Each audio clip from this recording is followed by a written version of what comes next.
4:40 na sa pikas gabahin CPA kon Cebu Port Authority mohatag og 50% diskwento sa domestic cargo handling share sa Sugbo. Report magigilas Manager John Levin Chavez Viking. Live report.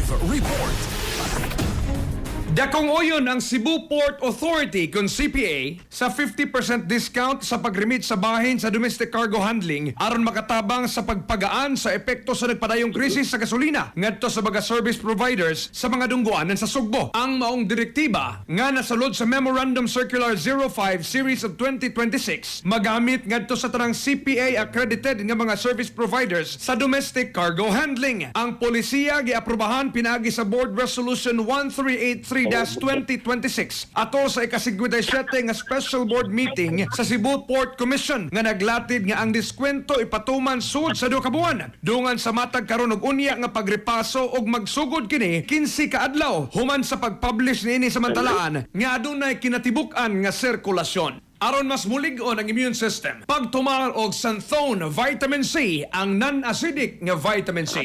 Balita gikan sa Cebu Port Authority, alang sa nagkahiusang Pilipino para sa Pilipinas. Kini ang inyong katropa John Lay Viking, XFM News. XFM report. Sa